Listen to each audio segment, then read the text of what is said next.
أبغى واحد شراء فنانين حدود ما له هو وقتها فنانين تاني مكلا لحري سومالي لان كحرني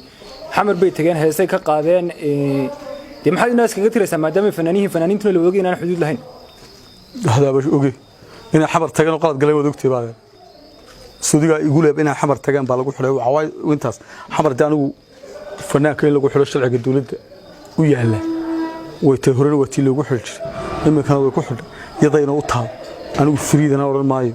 ku hayana oran maayo way ka daaleen qayladaan badan iyo codsi ay maamulku u jeediyeen oo ku aadan in xuriyadooda loo soo celiyay saddex fanaano ciidanka booliisku muddo ku siman 3 toddobaad xabsiga ay ku hayaan waa barwaaqo qalanjo super Saalax Carab iyo Xamdi Qaali oo saddexdan fanaan oo kamid ah fanaaniinta magaalada Hargeysa kuwada ugu waaweyn ciidanka booliisku ay xireen haddaba daawadayaal waxaan maanta wax badan ka eegi doonaa sababta dhabta ah ee loo haysto waa maxay sababta booliisku ilaa hadda ay u haystaan saddexdan fanaan oo xabsiga ku jira maxaa ka jira in xaaladda caafimaad ee super Saalax Carab iyo Xamdi Qaali ee xabsiga ku xanuunsanayeen xaaladooda aad u liidato waa maxay eedeymaha loo soo jeediyay oo keenay in muddo 3 toddobaad ee xabsiga booliiska Hargeysa ay ku xirnaadaan waxaan eegi doonaa waxa dhabta ay saddexdan fanaan loo haysto maxaa ka jira in fanaaniintaas loo haysto sababaha ay Muqdisho u tageen iyo ku laabashadooda Hargeysa dhammaan warbixino ku saabsan iyo booliiska Soomaaliland ilaa hadda waxay ka yiraahdeen ayaan eegi doonaa halkan waa hoyga fanka iyo suugaanta daawadayaal Ramadaanul Kariim waa idin leenahay subscribe inoo dhig gambalelkana taabo si ay kugu soo dhacaan muuqaaladeena iyo waliba warbixinada xiisaha badan ee halkan aan ku baahino halkan waa channelka hoyga fanka iyo suugaanta waa halka lagu baahiyo macluumaadka la xiriira arrimaha fanka waana channel saaxiib u leh fanaaniinta oo aad u tixgelin codsiyadooda sidoo kale aan baaritaan ku sameeyno tacadiyada iyo dhibaatada loo geysanayo fanaaniinta oo halkan anigu aan ka baahino waa hagaag dabiiqadii bishii aan ka soo gudubnay ee Abriil ay ciidanka ammaanka ee booliiska ee Soomaaliland xabsiga u taxaabeen saddexdan fanaan ee kala barwaaqo qalanja super Saalax Carab iyo Xamdi Qaali kuwaas oo ciidanka booliiska Soomaaliland xabsiga ay u taxaabeen waxaana la soo sheegay in muddo 3 toddobaad in ka badan ama muddo ku dhow hal bil ay ku jiraan xabsi ku yaala magaalada Hargeysa waxa guuldareysay qorshayaal badan oo soconaya ku aadan sidii loo sii deyn lahaa fanaaniinta baday ma suurtagal in xoriyadooda ay helaan fanaaniintu waa lagu guuldareystay sida ila xogagaal ay noo sheegeen baaritaan uu sameeyay channelkina hoyga fanka iyo suugaanta iyo xogta fanka baaritaankaas ayaan ku ogaanay in sababaha loo haysto xarigooda waxa ka dambeeya xogo ay nala wadaageen ila kamid ah booliiska kuwaas oo diiday in magacooda aan baahino ayuu ka baqay sababo dhanka amniga iyo in darajadooda ciidan ay ku waayaan xogtan ay nala wadaageen ayaa waxa ay sheegeen in saddexdaas fanaan sababaha ugu weyn ee wali xabsiga ugu jiraan ee loo haysto ay qayb ka tahay safarkii ay ku tageen magaalada Muqdisho haddaba aan eegno safarkoodii Muqdisho super Saalax Carab barwaaqo qalanjo iyo Xamdi Qaali ayaa kamid saddex fanaan oo ku soo caan baxay magaalada Hargeysa markii ay soo caan baxeen kadibna fanaaniintan ayaa imaaday magaalada Muqdisho halkan ay ku qabteen bandhig faneed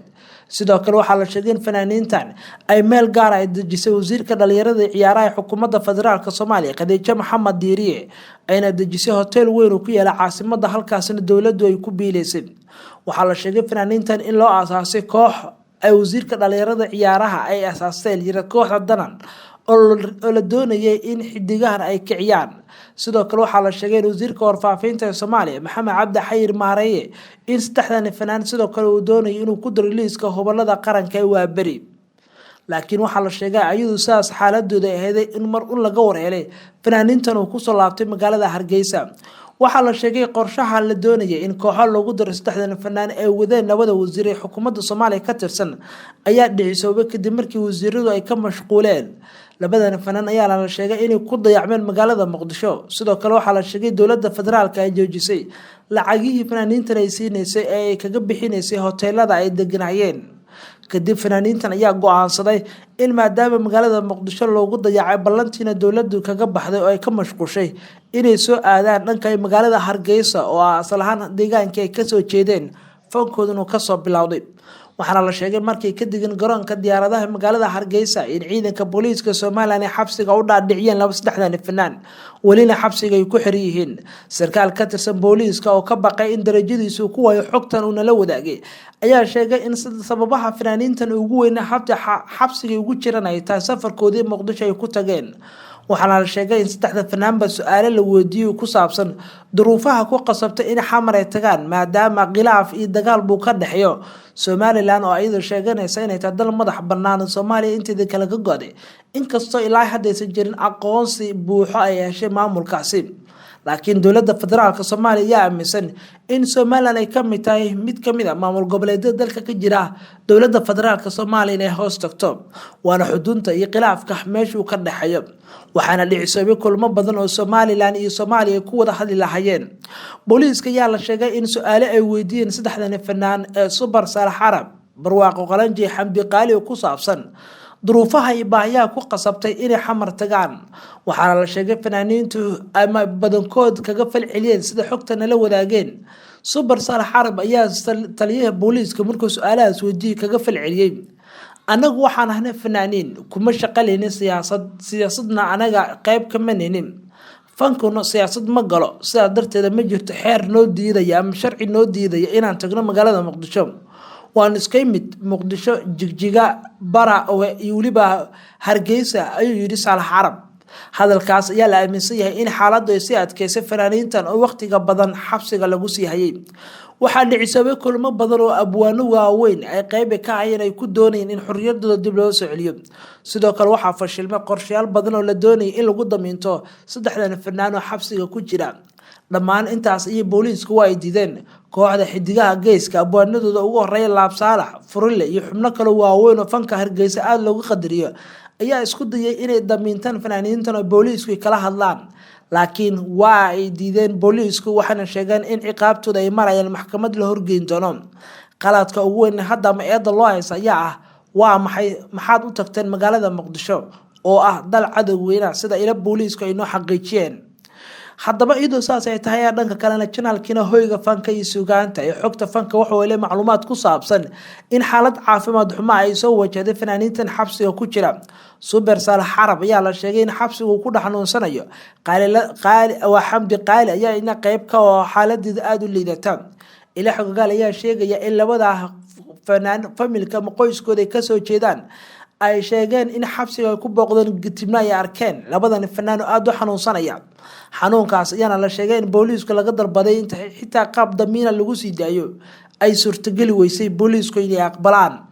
waxaana la sheegayaa in la sugi in fursada kaliya ee fanaaniintan lagu sii deyn karo ay tahay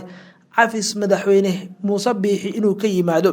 ama in ay wajahaan maxkamadda halkaas oo xukunno laga yaabo muddo sanad ah ama 6 bilood ama wax u dhigmaba in lagu xukumo haddaba dhaqankan fanaaniinta Muqdisho taga ee lagu xiray maciga ugu horeeyay mise waa laga horeeyay aan eego marka loo eego fanaaniin badan ayaa magaalada Muqdisho imaado kuwaas oo ka tirsan xidigaha geeska markii magaalada Hargeysa ku laabin waa la xiray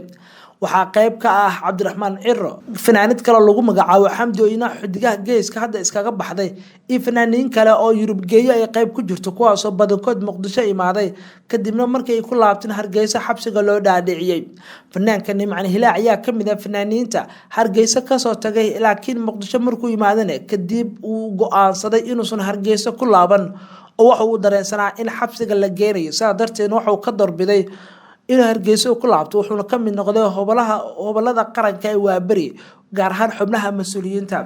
maamulka Soomaaliland ayaa caan ku ah xariga handadaada fanaaniinta aaday xamar haddaba iyadoo saas ay tahay dhanka kalena daawadayaal abwaanada waaweyn ee magaalada Hargeysa qudhooda way ku kala qaybsameen in laga shaqeeyo sideenta saddexdan fanaan ee booliiska u xiran abwaanada qaar ayaa qaba inaan xabsiga laga sii daayo ku jiraan maadaama qalad weyn ay galeen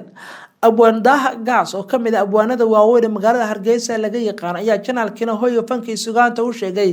in ciidanka booliiska talaabada ay qaadanayeen mid ay ku saxsan yihiin xariga fanaaniintan wuxuuna sheegay in fanaaniintan qalad weyn ay galeen oo ku aadan safarkii ay ku tageen Muqdisho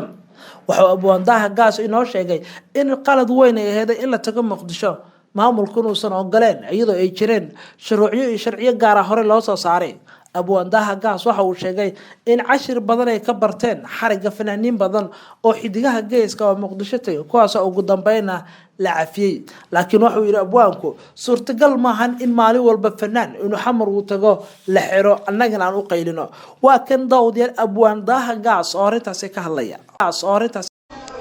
fanaaniintii la xiray arintooda waxay ku dambeysay maadaama fankii isku tihiin anagu wax la xiray ba kama warhayno anagu fanaaniinta wax la xiray adeeg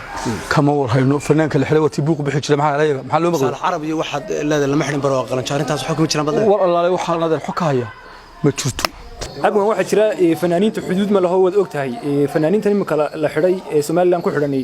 xamar bay tageen heesay ka qaadeen dee maxay inaas kaga tiraysaa maadaama fanaaniintuna la ogeyn inaan xuduud lahayn hadaaba oge inay xamar tagaan oo qalad galay wad ogtay baa suudiga igu leeb inay xamar tagaan baa lagu xiray waxa way intaas xamar anigu fanaanka in lagu xiro sharciga dawladda u yaala way tay horena watii lagu xiro imika way ku xidhay yadayna u taal anigu firiidana oran maayo ku hayana oran maayo marka dadka isku day mihnadaahi way soo hadlaan qalad iyo sax oo de wixii qaladana way ka hortagaan waxay dhahan saasa qalada wixii saxana waxay dhahan saasa sax adigu maxaad indhaha isaga tuuraysaa isha uga meemeerinaysaa aad u leeday hal la xirayo yaa la xirayo xamar bay tageen maxaad soo leeday war wax xarig bila saameynanayo waxaan ku hadalaa anagu wax caadi ah oo weyn oo aanu aragno lagu sameeyo xad guduba yaa hatta xarig gabaadiga ka maqlay ka war waxa aan ogeyn in maxkamad la saaray xitaa ma ogeyn fanaaniinta maxkamad la hor keenay war ma ogeyn marka fanaantiga maxaa fanaantiga ku dhaxsan marka way gudoomiyood ku raacsan hataa adigu barnaamij ku aragteen meelaha ku aragteen wax marayo soo daayo saan kugu weeyay gudoomiye maxkamadana waa la keenay marka waxa ku leeyahay xukuumadda waa ku raacsan adiga cadaha ahaan in qofkii muqdisho tagay fanaan in xukuumadda xidho calo hana afqaadina kiis bay ku haysaa dawladdu markan iyadana baaraysa oo adiga ay sheegeen xidhiin ka lagamana hordhacayo waxay noo sheegteen weegina wax ku talaab